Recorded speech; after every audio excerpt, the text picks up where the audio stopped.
விடுதலை சிறுத்தைகளின் வேண்டுகோளின்படி ஒரு அனைத்து கட்சி கூட்டம் நடைபெற்றது. அந்த கூட்டத்தில் விடுதலை சிறுத்தைகளின் சார்பில் நான் பங்கேற்று நமது கருத்தை வலுவாக எடுத்துரைத்தேன். அதிலே நான் சொன்ன கருத்து, இந்த நடவடிக்கையால் பலர் லட்சக்கணக்கான வாக்காளர்கள் வாக்குரிமையை இழப்பார்கள் என்பது மட்டுமல்ல,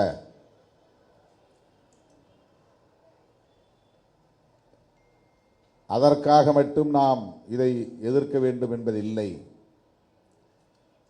இது ஒரு சூழ்ச்சி நிறைந்த திட்டம், உள்நோக்கத்துடன் கூடிய திட்டம். அவர்களின் செயல் திட்டங்களை நடைமுறைப்படுத்துவதற்கான ஒரு உத்தி தேசிய குடிமக்கள் பேரேடு என்கிற ஒன்றை NRC, national register of citizens, அதை உருவாக்குவதற்கான ஒரு திட்டம்.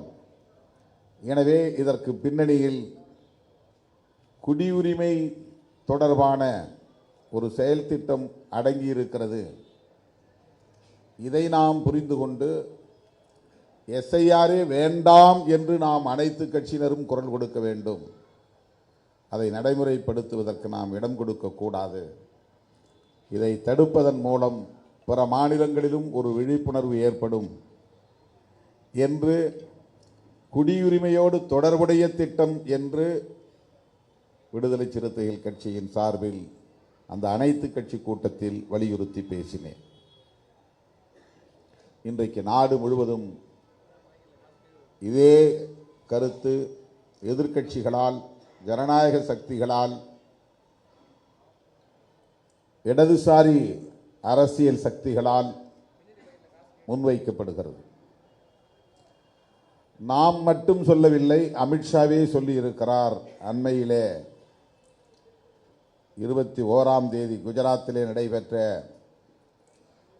எல்லையோர பாதுகாப்பு படையின் 50ஆம் ஆண்டு விழாவிலே பேசுகிற போது அவரே ஒரு ஒப்புதல் வாக்குமூலம் தந்திருக்கிறார். இது குடிமக்கள் பேரேட்டை உருவாக்குவதற்கான முயற்சிதான். அவரே சொல்லியிருக்கிறார். என்ஆர்சியை நடைமுறைப்படுத்துவதற்கான முயற்சிதான். உள்துறை அமைச்சர் அமித்ஷா அவர்களே ஒப்புதல் வாக்குமூலம் தந்திருக்கிறார். இந்த எஸ்ஐஆர் நடவடிக்கையை எதிர்க்கட்சிகள் விமர்சிக்கின்றன. அவர்களின் விருப்பம் அண்டை நாடுகளிலிருந்து ஊடுருவியவர்களின் பெயர்களெல்லாம் வாக்காளர் பட்டியலில் இடம்பெற வேண்டும் என்பதுதான். எங்களின் நோக்கம் அண்டை நாடுகளிலிருந்து இந்தியாவுக்குள்ளே ஊடுருவிய ஒருவரையும் நாங்கள் விடமாட்டோம், அவர்களை தூக்கி எறிவோம் என்பதுதான். இதுதான் அமித்ஷா அவர்கள் பேசிய பேச்சு. குஜராத்திலே பேசியிருக்கிறார். அது நாளேடுகளில், ஆங்கில நாளேடுகளில் செய்தியாக பதிவாகி இருக்கிறது. ஆகவே விடுதலை சிறுத்தைகள் கற்பனையாக இதை பேசவில்லை. தோழர் மருதையன் அவர்கள் யூகமாக இதை பேசவில்லை. உண்மையை நாம் பேசுகிறோம். அதனை இப்போது அமித்ஷா அவர்கள் ஒப்புதல் வாக்கு மூலமாக உறுதிப்படுத்தி இருக்கிறார். தோழர்களே, இதுதான் மிக முக்கியமாக நாம் புரிந்து கொள்ள வேண்டிய செய்தி. ஏதோ நம்முடைய உறவினர்களின் வாக்குகள் எல்லாம் வாக்காளர் பட்டியலிலிருந்து நீக்கப்பட்டு விடும், வாக்குரிமை பறிபோகிவிடும் என்கிற அந்த கோணத்தில் இருந்து மட்டும் இதை நாம் அணுகக்கூடாது. குடியுரிமையோடு இது தொடர்புடையதாக இருக்கிறது என்கிற கருத்தை விடுதலை சிறுத்தைகள் அறிவிப்பு வெளியான நாளில் இருந்து வலியுறுத்தி சொல்லுகிறோம். அக்டோபர் 27ஆம் தேதி அறிவிப்பு வெளியானது. நான் 28ஆம் தேதியோ 29ஆம் தேதியோ அறிக்கை வெளியிட்டேன். அனைத்து கட்சி கூட்டத்தை கூட்ட வேண்டும் என்று முதலமைச்சருக்கு வேண்டுகோள் விடுத்தேன் 2 நாட்களில். இப்போது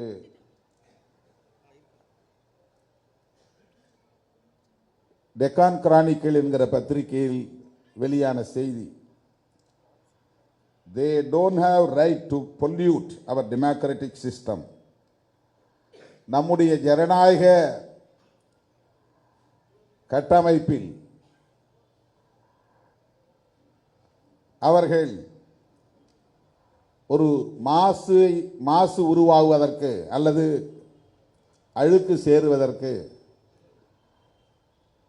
முயற்சிக்கிறார்கள். அந்த உரிமை அவர்களுக்கு இல்லை. they don't have right to pollute. pollute என்றால் மாசு களங்கம் ஏற்படுத்துவதற்கு அவர்களுக்கு உரிமை இல்லை. அவர்களுக்கு என்றால் எதிர்க்கட்சியினருக்கு, காங்கிரஸ், இடதுசாரிகள், திமுக, விசிக போன்ற கட்சியினருக்கு, எதிர்ப்பவர்களுக்கு உரிமை இல்லை. நம்முடைய ஜனநாயக நடைமுறை என்கிற இந்த கட்டமைப்பிலே ஒரு களங்கத்தை ஏற்படுத்துவதற்கு அவர்களுக்கு உரிமை இல்லை. இது ஒரு டைட்டில். பெரிய எழுத்துக்களில் short targets parties over SIR. இந்த சிறப்பு தீவிர சீராய்வு குறித்து சில கட்சிகளை குறிவைத்து அமித்ஷா பேசினார். will throw out all infiltrators. ஊடுருவல்காரர்களை, ஊடுருவி இருப்பவர்களை நாங்கள் தூக்கி எறிவோம். we will throw out all infiltrators. சட்டவிரோதமாக இந்திய தேசத்திற்குள் குடியேறி இருப்பவர்களை, ஊடுருவல்காரர்களை நாங்கள் தூக்கி எறிவோம். இதுதான் இந்த பத்திரிகையில் வெளிவந்திருக்கிற தலைப்புச் செய்தி. அதிலே அவர் சொல்லியிருக்கிற கருத்தின் சாராம்சம் இது. இந்த எஸ்ஐஆர் என்கிற நடவடிக்கை குடிமக்கள் யார் என்பதை ஆய்வு செய்து தூய்மைப்படுத்துவதுதான் நோக்கம். இதைத்தான் நாம் அனைத்து கட்சி கூட்டத்திலே விடுதலை சிறுத்தைகள் கட்சியின் சார்பில் முதலாக பதிவு செய்தோம். இன்றைக்கு தோழர் மருதையன் அவர்கள் அதை அம்பலப்படுத்துகிற வகையில் உரையாற்றினார். சரி, இதில் என்ன தவறு இருக்கிறது? அண்டை நாடுகளில் இருந்து இந்திய தேசத்திற்குள் ஊடுருவி இருக்கிற சட்டவிரோத குடியேறிகளை வெளியேற்றுவது நல்ல நோக்கம்தானே. இதில் என்ன தவறு இருக்கிறது? இந்த கேள்வி இயல்பாக எழும். இந்தியா முழுவதும் இப்படி அண்டை நாடுகளில் இருந்து சட்டவிரோதமாக பாகிஸ்தானியர்கள், ரஷ்யாவை சார்ந்தவர்கள், பர்மாவை சார்ந்தவர்கள், வங்கதேசத்தை சார்ந்தவர்கள், சீன நாட்டை சார்ந்தவர்கள் குடியேறி இருக்கிறார்களா என்ற கேள்வி அடுத்து எழும். எந்தெந்த மாநிலங்களில் அப்படி குடியேறி இருக்கிறார்கள்? எத்தனை லட்சம் பேர் குடியேறி இருக்கிறார்கள்?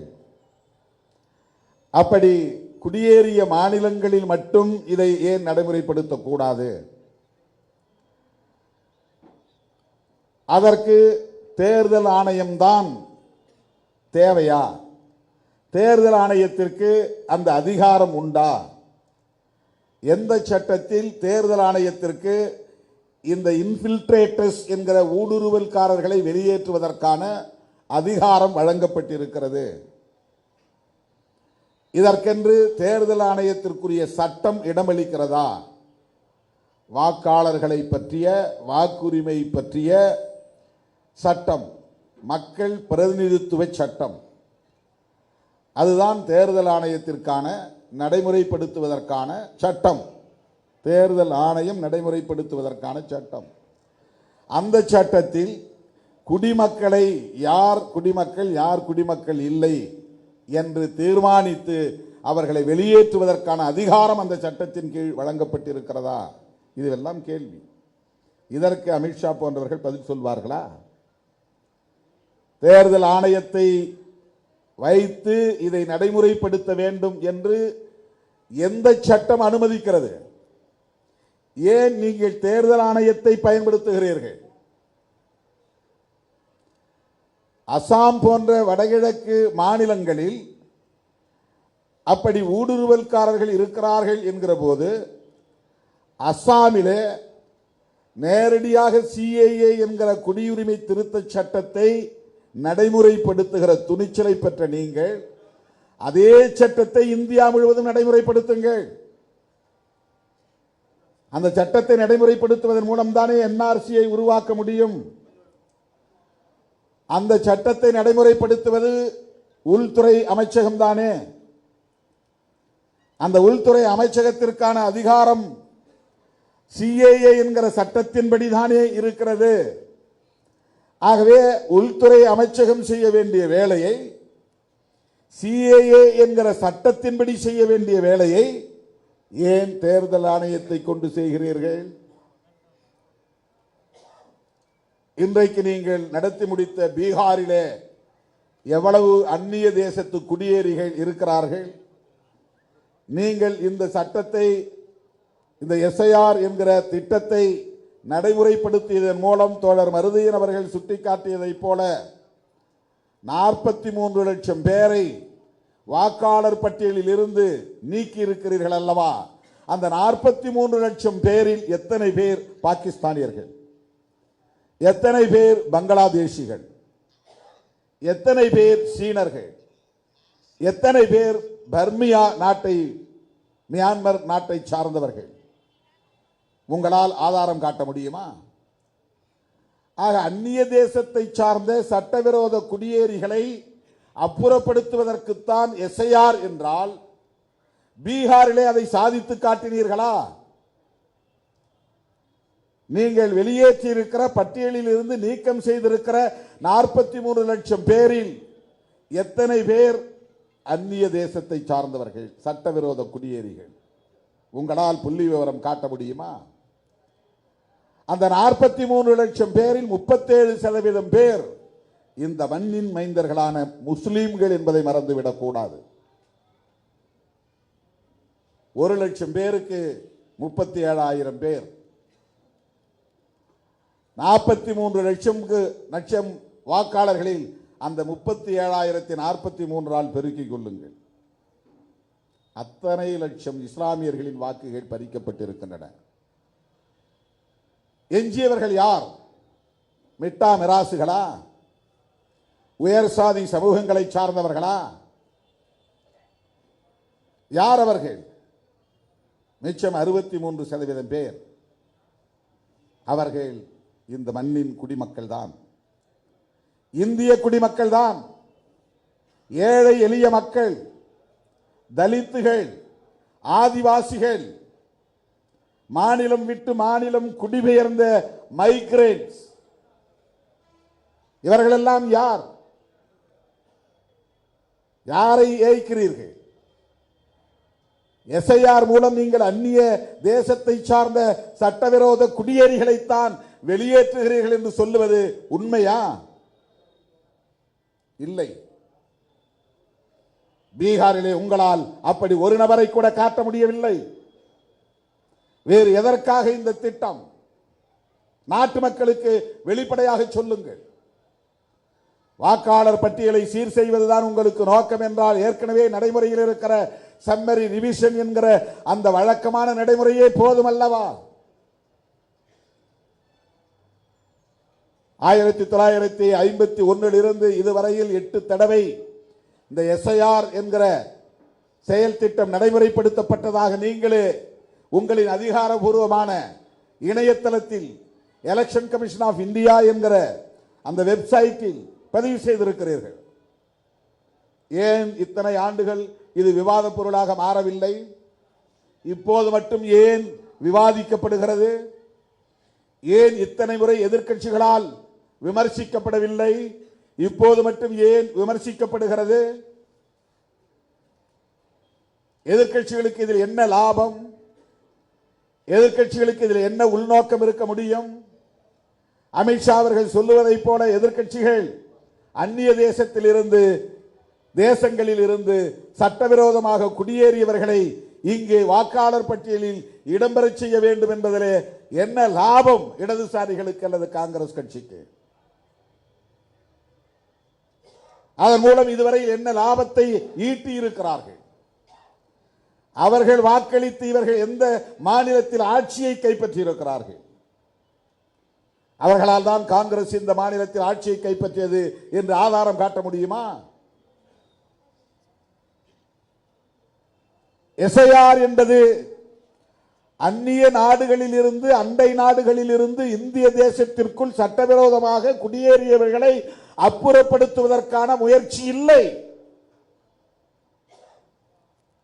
அதைத்தான் நாங்கள் சொல்ல விரும்புகிறோம். பீகாரிலே நீக்கப்பட்ட 43 லட்சம் பேரும் இந்த நாட்டின் குடிமக்கள், இந்த மண்ணின் மைந்தர்கள், ஏழை எளிய மக்கள், உழைக்கிற மக்கள்.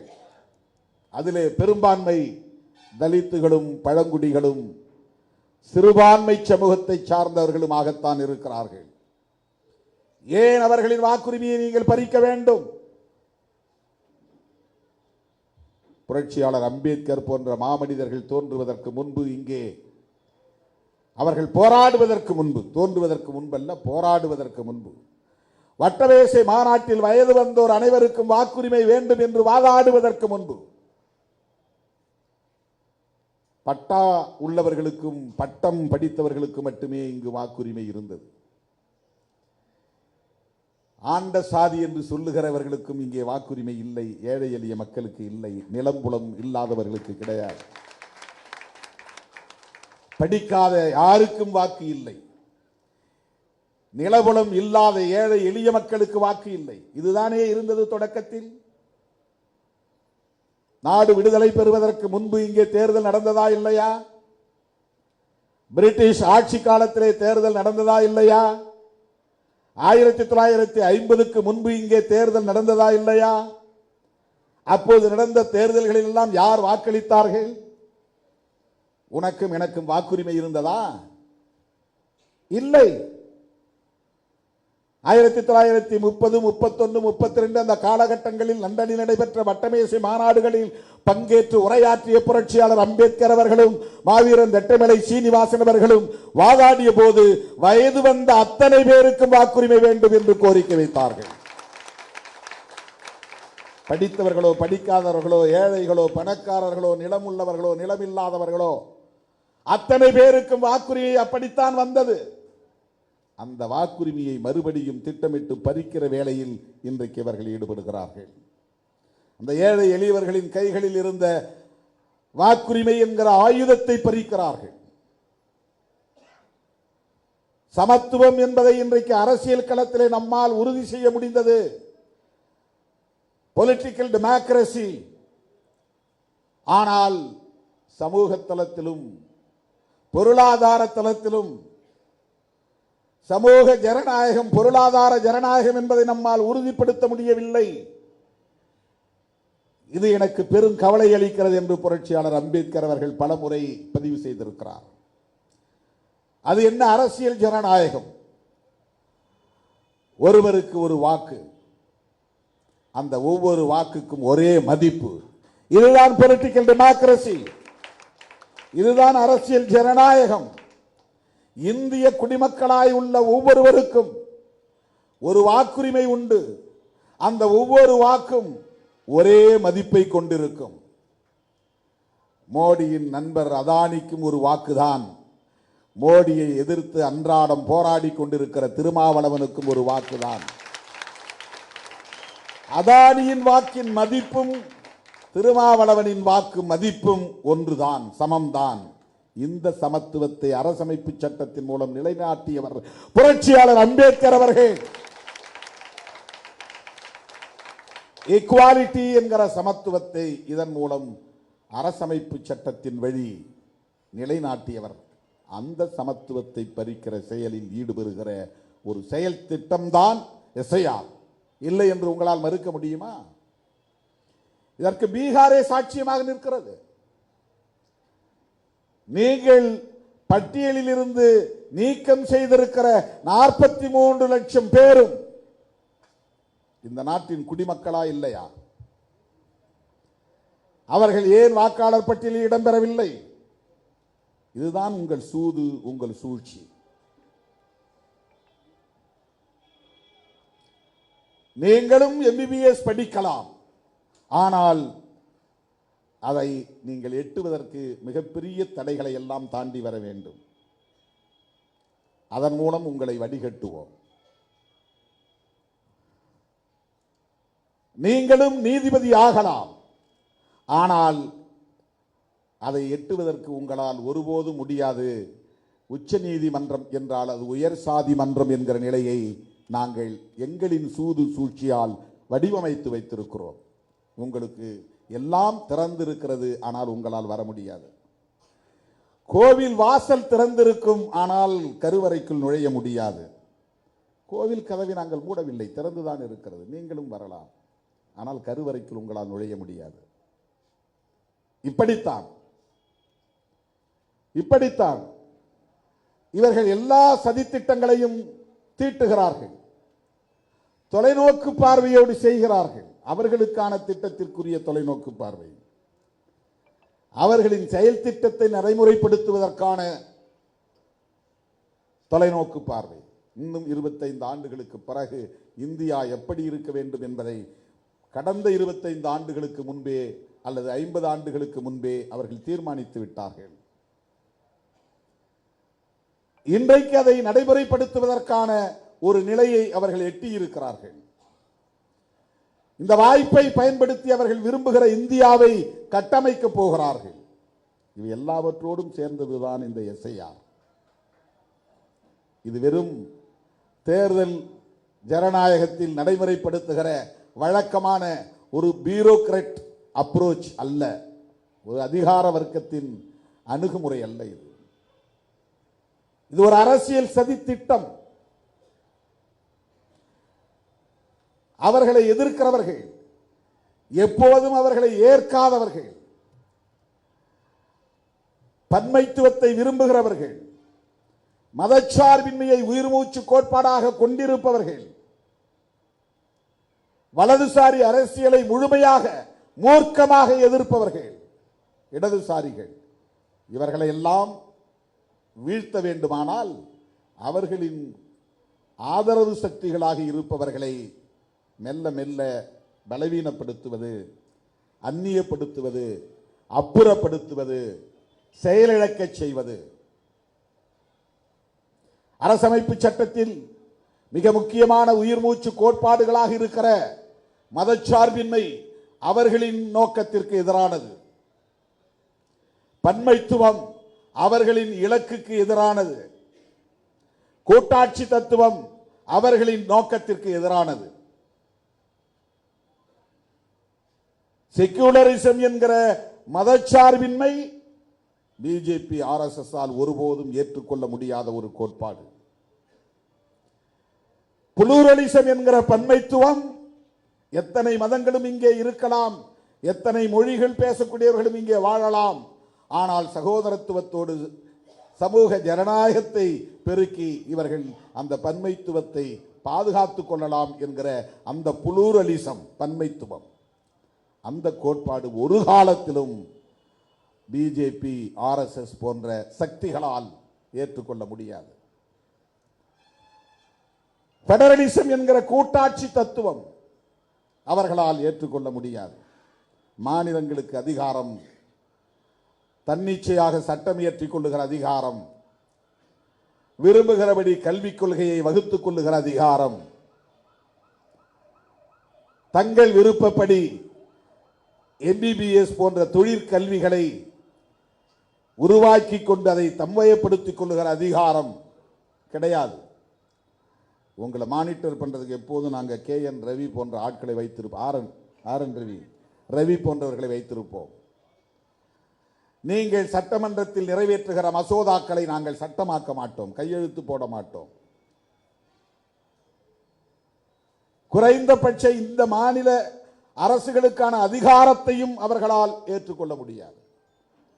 ஒட்டுமொத்தமாக டெல்லியிலே அதிகாரத்தை குவிப்பது அது பெடரலிசத்திற்கு எதிரானது.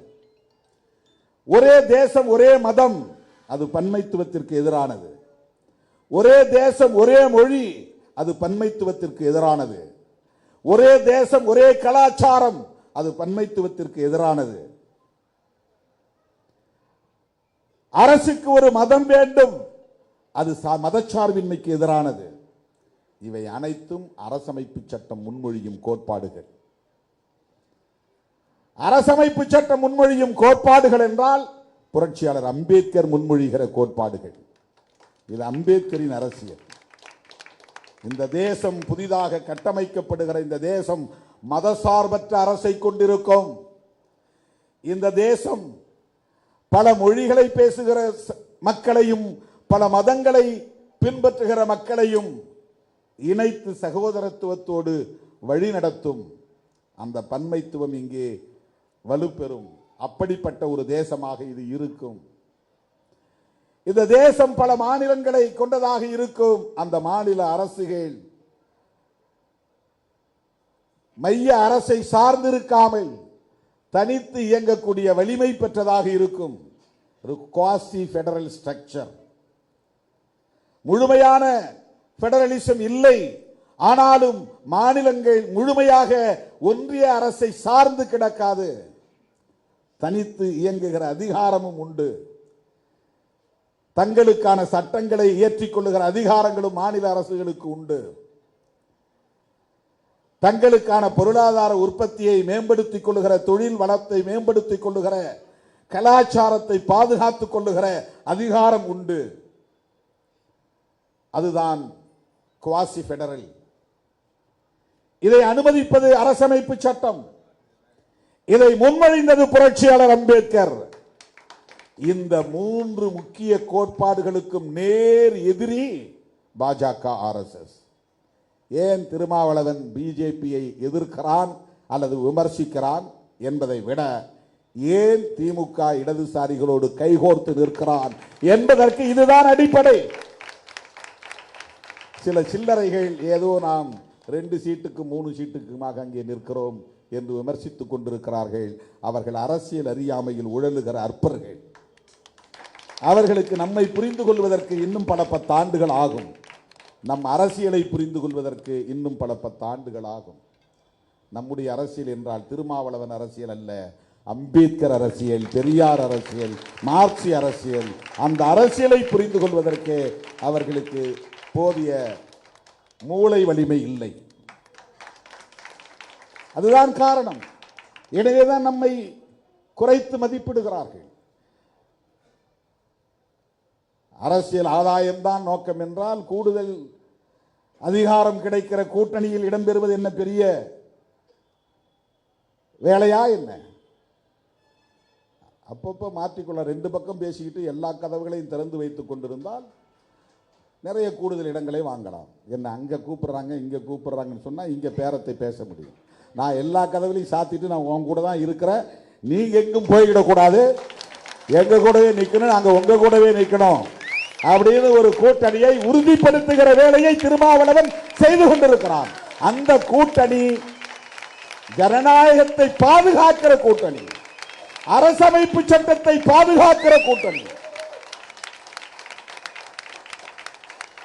இதுதான் இன்றைக்கு நாம் முன்னெடுத்திருக்கிற அரசியல்.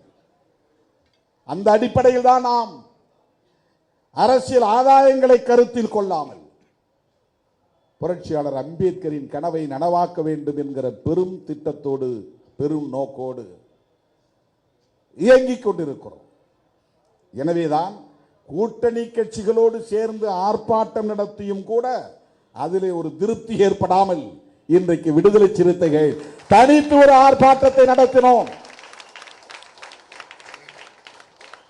எஸ்ஐஆர் வேண்டாம் என்று சில 1000 பேரை திரட்டி திருமாவளவன் ஒரு ஆர்ப்பாட்டம் நடத்திவிட்டால் இந்த எஸ்ஐஆர் என்கிற செயல் திட்டத்தை நடைமுறைப்படுத்துவதை நிறுத்திவிட முடியுமா என்றால் நிறுத்திவிட முடியாது, தெரியும். ஆனால் உங்கள் முகத்திரையை கிழித்து விட முடியும். நீங்கள் என்ன நோக்கத்திற்காக, என்ன சதித்திட்டத்தோடு, என்ன சூது சூழ்ச்சியோடு செயல்பட்டுக் கொண்டிருக்கிறீர்கள் என்பதை அம்பலப்படுத்துவதுதான் எங்கள் நோக்கம். அதை நாட்டு மக்கள் புரிந்து கொள்ளட்டும், இளம் தலைமுறையினர் புரிந்து கொள்ளட்டும். எப்படி பார்த்தாலும் தமிழ்நாட்டில் குறைந்தது 10% பேர் வாக்காளர் பட்டியலில் இடம்பெற முடியாத நிலை ஏற்பட்டால் கூட 65 லட்சம் பேர் வாக்குரிமையை பறிகொடுக்கும் நிலை ஏற்படும். 10% குறைந்தது. இந்த 65 லட்சம் பேர் யார்? உங்கள் வாதப்படி இதை தூய்மைப்படுத்துகிற வேலை என்று சொல்லுகிறீர்கள் அல்லவா? தமிழ்நாட்டிலே வாக்குரிமையை பறிகொடுக்கவிருக்கிற 10% பேர், குறைந்தது 65 லட்சம் பேர் யாராக இருப்பார்கள்? பங்களாதேஷிகளா? யார்? மியான்மரை சார்ந்தவர்களா? சீனாவை சார்ந்தவர்களா? ரஷ்யாவை சார்ந்தவர்களா? ஆப்கானிஸ்தானை சார்ந்தவர்களா? இலங்கையை சார்ந்தவர்களா? பாகிஸ்தானை சார்ந்தவர்களா? சொல்லுங்க. தமிழ்நாட்டிலே இலங்கையிலிருந்து, ஈழத்திலிருந்து வந்தவர்கள் 1 லட்சம் பேரோ 1.5 லட்சம் பேரோ இருக்கிறார்கள். முகாம்களில் கொஞ்சம் பேர், முகாம்கள் இல்லாமல் வெளியிலே கொஞ்சம் பேர் தங்கி இருக்கிறார்கள். அது ஒப்பீட்டளவிலே பெரிய எண்ணிக்கை இல்லை. கிட்டத்தட்ட 6.5 கோடி வாக்காளர்களில் அவர்கள் எத்தனை பேர் வாக்காளர்களாக பதிவு செய்திருக்கிறார்கள் என்று நமக்கு தெரியாது. அவர்கள் அத்தனை பேருக்கும் நீங்கள் வாக்குரிமை இல்லை என்று பறித்தாலும் அது மிகவும் நெக்லிஜிபிள், அது ஒரு பெரிய பொருட்டே இல்லை. ஆனால் கிட்டத்தட்ட 65 லட்சம் பேர் தமிழ்நாட்டிலும் வாக்குரிமையை பறிகொடுக்கும் நிலை ஏற்படலாம் என்பது அரசியல் ஆய்வாளர்களின் கருத்து. இதனால் யார் பாதிக்கப்பட போகிறார்கள்? யாருடைய வாக்குரிமைகள் பறிபோக உள்ளன? ஏன் இந்த நடைமுறை? எதற்காக எமது வாக்குரிமையை பறிக்கிற முயற்சியில் நீங்கள் ஈடுபடுகிறீர்கள்?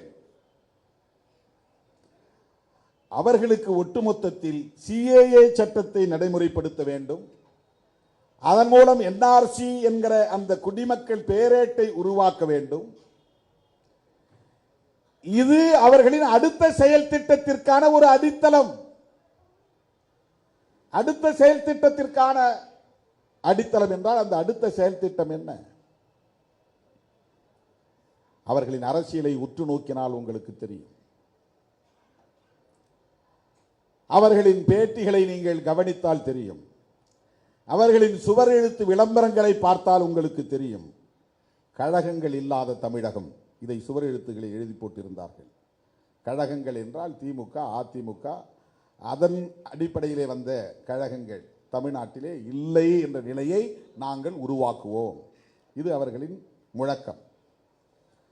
காங்கிரஸ் இல்லாத பாரதம், கம்யூனிசம் இல்லாத பாரதம். யோசிச்சு பாருங்க, இவர்கள் எவ்வளவு பெரிய பன்மைத்துவத்திற்கு எதிரிகள் என்பதை புரிந்து கொள்ளுங்கள்.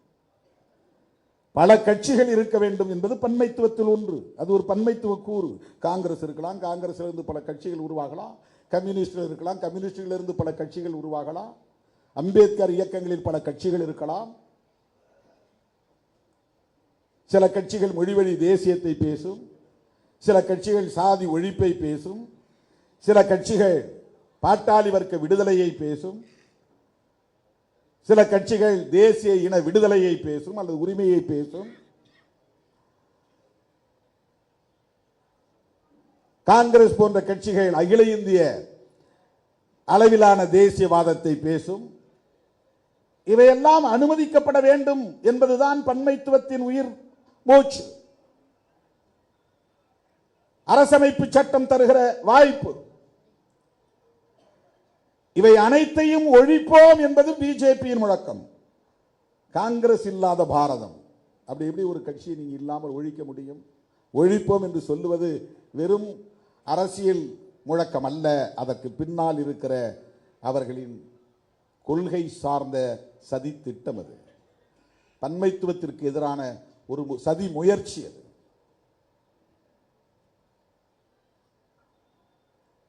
அந்த முழக்கமே தவறானது. அது ஒரு பாசிச முழக்கம். அது அதைத்தான் பாசிசம் என்று சொல்லுகிறோம். இந்த நாடாளுமன்ற ஜனநாயகத்தை பயன்படுத்தி, இந்த ஆட்சி அதிகார வலிமையை பயன்படுத்தி தேர்தல் ஆணையம், நீதிமன்றம் போன்ற நிறுவனங்களை எல்லாம் தம்பயப்படுத்தி தம் கட்டுக்குள் கொண்டு வந்து தங்களின் நோக்கத்தை நிறைவேற்றுகிற இந்த எதேச்சதிகார போக்கைத்தான் நியோ பாசிசம் என்று சொல்லுகிறோம். இதுதான் புதிய பாசிச நடவடிக்கை. நேரடியாக ஹிட்லரை போல இனவெறுப்பை பேசாமல், நேரடியாக ஒரு மத வெறுப்பை பேசுகிறார்கள். இருந்தாலும் அதை இன்னும் வெளிப்படையாக தீவிரப்படுத்தாமல், நாங்க ஒன்றும் முஸ்லீம்களுக்கு எதிரிகள் இல்லை, முஸ்லீம்கள் இங்கே வாழலாம், ஆனால் வாக்குரிமையை பறிப்போம், தனிமைப்படுத்துவோம், அவர்களின் வழிபாட்டு தலங்களை தகர்ப்போம், இதெல்லாம் நடந்து கொண்டே இருக்கும். ஆனால் முஸ்லிம்களையும் நாங்கள் சகோதரர்களாகத்தான் பார்க்கிறோம். நாங்கள் சாதியை சகோதரத்துவ முறையில் அணுகுகிறோம். ஓன் சாதி உனக்கு, ஏன் சாதி எனக்கு, ஆனா ரெண்டு பேரும் சகோதரர்களாக இருப்போம். இது எதை காட்டுகிறது? புரட்சியாளர் அம்பேத்கர் பேசுகிற சாதி ஒழிப்பு அரசியலுக்கு இது நேர் எதிரானதா இல்லையா? தலித் அமைப்புகளையே சாதி பெருமை பேச வைக்கிறார்கள். நாங்கள் எல்லாம் சிவகுலத்தை சார்ந்தவர்கள், நாங்கள் மகாவிஷ்ணு வழி வந்தவர்கள், இப்படி சாதி பெருமை பேச வைத்து அவர்களுக்கான வாக்கு வங்கியாக மாற்றி சாதிய கட்டமைப்பை உயிர்ப்போடு வைத்திருக்க விரும்புகிறார்கள். சாதி பெருமிதம் பேசக்கூடாது, அது சாதியை காப்பாற்றும், சாதியை ஒழிக்க வேண்டும்.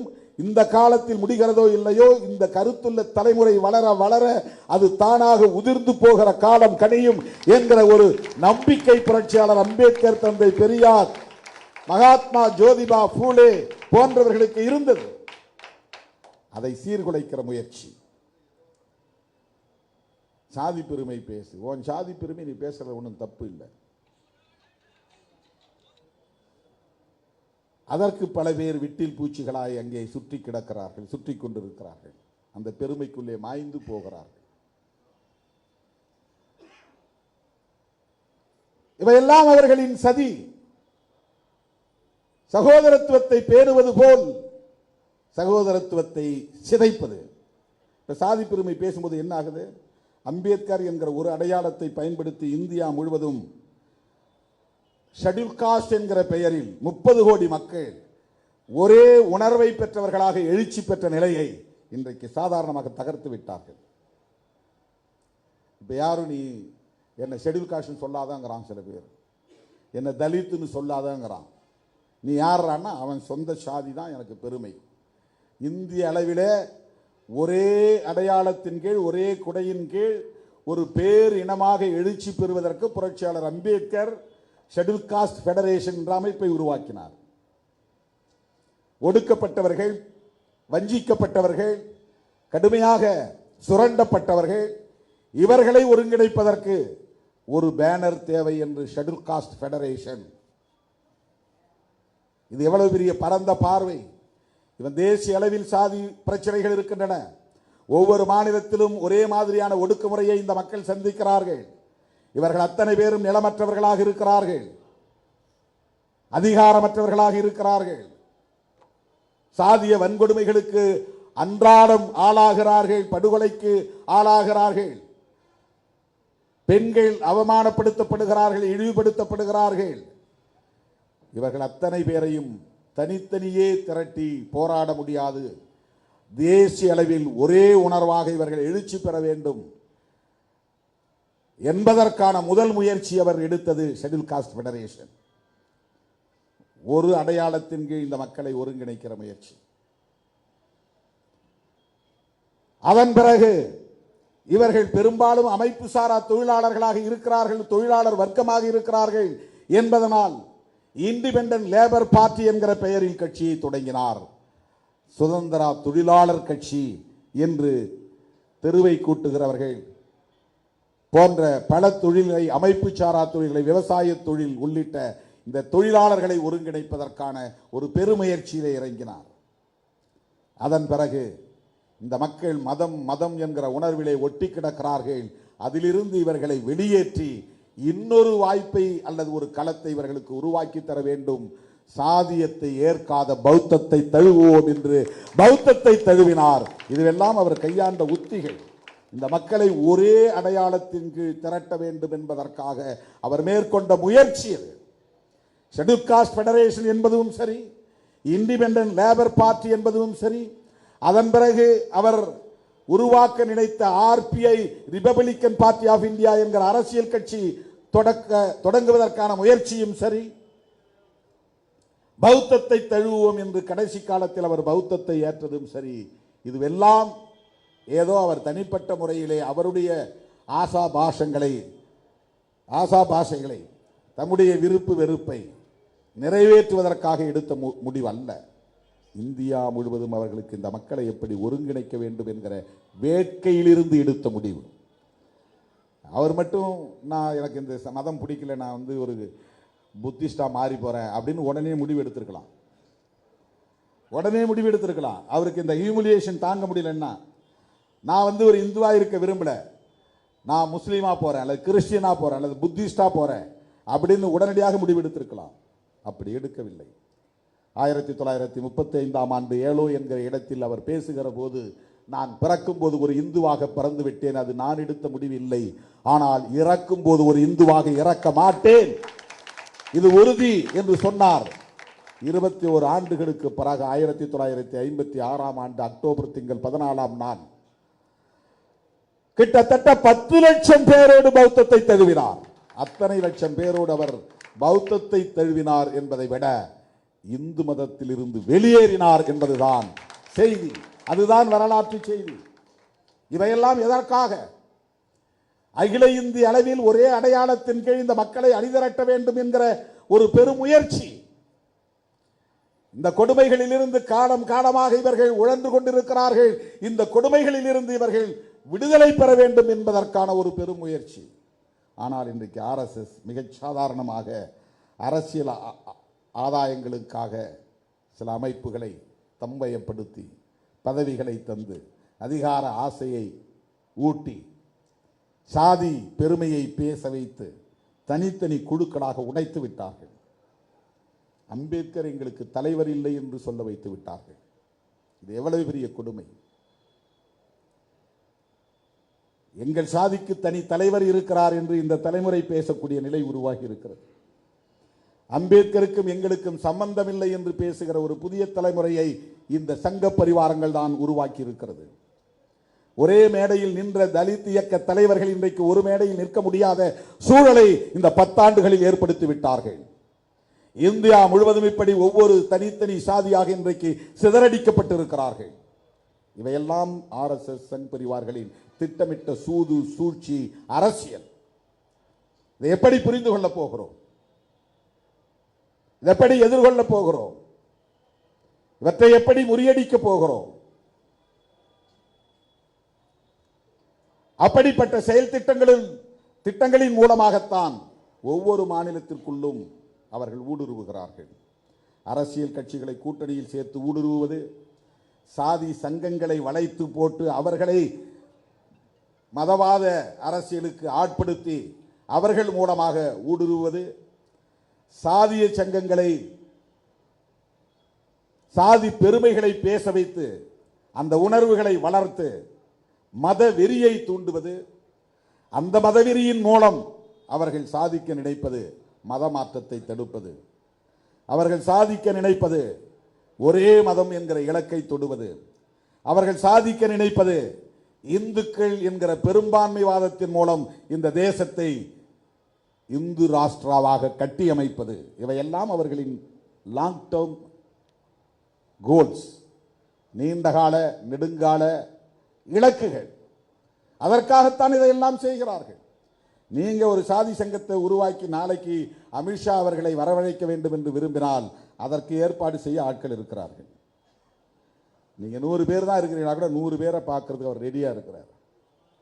உங்கள் கோரிக்கை என்னவென்று கேட்பார். அந்த கோரிக்கையை செய்கிறாரோ இல்லையோ அதை ஊதி பெருக்கி ஊக்கப்படுத்தி ஆதரவு தெரிவித்து அந்த உணர்வை அப்படியே ஊழித்தீயாக வளர்ப்பார்கள்.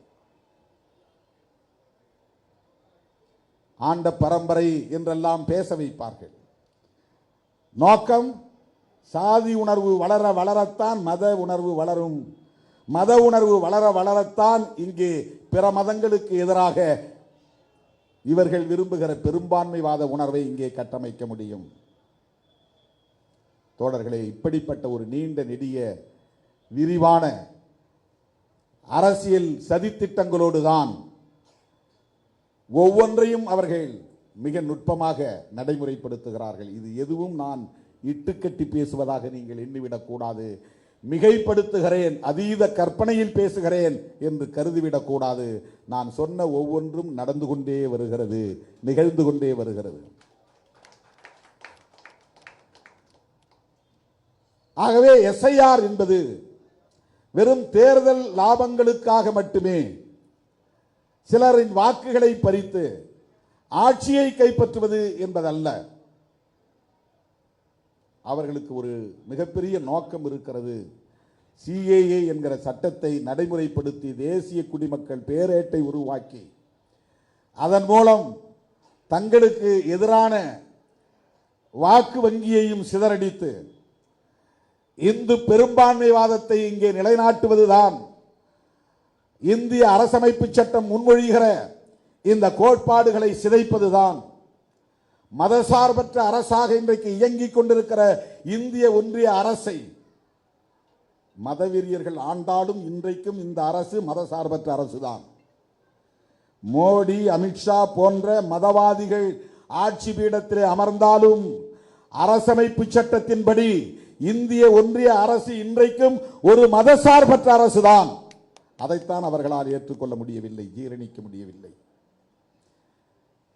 ஒவ்வொரு தேசத்திற்கும் ஒரு மதம், அரச மதம் இருக்கிற போது ஏன் எங்கள் நாட்டுக்கு ஒரு அரச மதம் இருக்கக்கூடாது என்கிற கேள்வியை எழுப்புகிறார்கள். அது தர்க்கத்தின்படி சரிதான். ஆனால் ஏன் இருக்கக்கூடாது என்று புரட்சியாளர் அம்பேத்கர் விரும்பினார். அதற்கு ஏன் நேரு துணை போனார்? அதற்கு ஏன் காந்தியடிகளும் ஒத்துழைத்தார்? அதற்கு ஏன் பட்டேலும் ஒத்துழைத்தார்? இந்த கேள்விக்கு பதில் சொல்லுங்கள். உலகத்தில் எந்த மதமும் சகோதரத்துவத்திற்கு எதிராக இல்லை, சமத்துவத்திற்கு எதிராக இல்லை. அப்படி சகோதரத்துவத்திற்கும் சமத்துவத்திற்கும் எதிராக ஒரு கோட்பாடு இங்கே இருக்கிறது. அந்த கோட்பாட்டை பேசுகிற, பிறப்பின் அடிப்படையிலான உயர்வு தாழ்வு என்கிற கோட்பாட்டை பேசுகிற ஒரு மதம் அரச மதமாகிவிடக் கூடாது. ஒரு தர்மம் ஆட்சி கோட்பாடாக மாறிவிடக் கூடாது. அந்த மனு தர்மம் ஆட்சி பீடத்தில் கோலோச்சி விடக்கூடாது என்பதற்காகத்தான் புரட்சியாளர் அம்பேத்கர் இந்த அரசு மதசார்பற்ற அரசாக இருக்க வேண்டும் என்று விரும்பினார். அதனால்தான் இந்த அரசமைப்பு சட்டத்தில் அரசமைப்பு சட்டம் ஒன்றை ஏற்கவில்லை. கருத்து முரண்கள் இருந்தாலும், நேருக்கு நேரான மோதல்கள் கருத்தியல் அடிப்படையில் நிகழ்ந்தாலும் காந்தியடிகளும் அம்பேத்கரின் கருத்துக்கு ஒத்துழைத்தார். பண்டிட் ஜவஹர்லால் நேரு அவர்களும் ஒத்துழைத்தார். அதனால் இன்றைக்கு இந்த அரசு மதசார்பற்ற அரசாக இருக்கிறது. அருமை தோழர்களே, இந்த பின்னணியில் தான் எஸ்ஐஆர் ஏன் இங்கே திணிக்கப்படுகிறது என்பதை நாம் புரிந்து கொள்ள வேண்டும். இன்றைக்கு நம்மால் அதை எதிர்க்க முடியாமல் போகலாம், இன்றைக்கு நம்மால் அதை தடுக்க முடியாமல் போகலாம். ஆனால் இவர்களின் ஒவ்வொரு நகர்விலும் இருக்கிற சதியை நாம் புரிந்து கொள்ள வேண்டும். தொடர்ந்து மக்களிடத்தில் அதை பேசிக்கொண்டே இருக்க வேண்டும். இதை ஒரு பொது விவாதமாக, வெகுமக்கள் விவாதமாக மாற்ற வேண்டும் என்பதற்குத்தான் இந்த கருத்தரங்கமும் ஒருங்கிணைக்கப்பட்டிருக்கிறது என்பதை சொல்லி வாய்ப்புக்கு நன்றி கூறி முடிக்கிறேன். நன்றி, வணக்கம்.